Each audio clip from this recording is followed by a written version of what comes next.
મહેસાણા જિલ્લાના ધરોઈ ડેમ ખાતે વર્તમાન પરિસ્થિતિ માટે મોક ડ્રીલ યોજવામાં આવી। રાજ્ય સરકારશ્રીના માર્ગદર્શન અને નિર્દેશ અનુસાર ઓપરેશન અભ્યાસના ભાગરૂપે રાજ્યના વિવિધ વિસ્તારોમાં નાગરિક સંરક્ષણ, સિવિલ ડિફેન્સ વિષયક જાગૃતિ અને તૈયારી વધારવાના હેતુસર આ મોક ડ્રીલનું આયોજન કરવામાં આવ્યું હતું।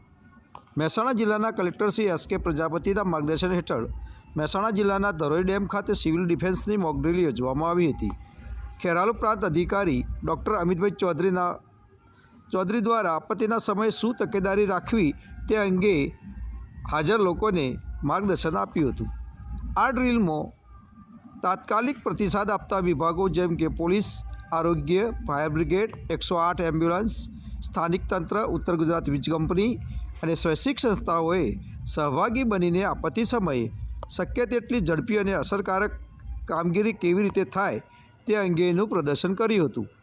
આ મોક ડ્રીલ થકી સરહદી વિસ્તાર જેવી સંવેદનશીલ સ્થળો પર આપત્તિના સમયે નાગરિક અને સુરક્ષા દળોની સંકલિત કામગીરી થકી બચાવ રાહત અંગે માર્ગદર્શન આપ્યું હતું।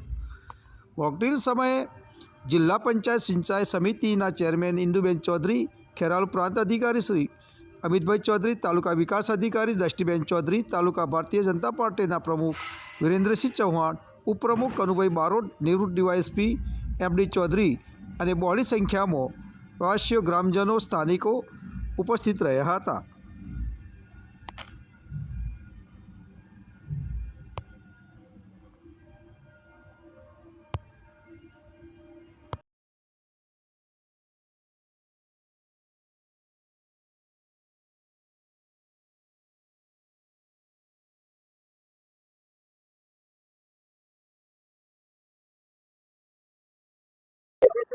જે મોક ડ્રીલનું આયોજન કરવામાં આવ્યું છે તેને લઈને શું? આજરોજ ધરોઈ મુકામે ધરોઈ ડેમમાંથી પાણી છોડવા અને નીચાણવાળા વિસ્તારમાં પાણી ભરાવા બાબતે મોક ડ્રીલનું આયોજન કરવામાં આવેલ। ધરોઈ ખાતેથી મામલતદાર કચેરી સતલાસણાને કંટ્રોલ રૂમમાં જાણ થતા 4 વાગે તાત્કાલિક તમામ ટીડીઓ સાહેબ શ્રીની, ટીએચઓ શ્રી, પોલીસ ટીમ, જિલ્લા વહીવટીતંત્ર અને જિલ્લા ડિઝાસ્ટર કંટ્રોલને જાણ કરવામાં આવેલ। તમામ ટીમો, સહાયતા ટીમો, ગામ લોકો, સરપંચશ્રી, આપદા મિત્રો વગેરેને જાણ કરતા સ્થળ ઉપર 4 કલાક બાદ દરેક ટીમ પહોંચી ગયેલ। નદીના પટમાંથી આશરે 200 લોકો ફસાયાની માહિતી મળેલ, જેમાંથી જે ગામ લોકો હતા એમને સહી સલામત ઘરે પહોંચાડી દેવામાં આવેલ અને 60 થી 70 જેવા મજદૂરો હતા એમને વાહનો દ્વારા અહીંયા સરદાર પટેલ હાઈસ્કૂલ છે ત્યાં મુકામે શેલ્ટર રૂમ બનાવી અને એમને રાખવામાં આવેલ છે।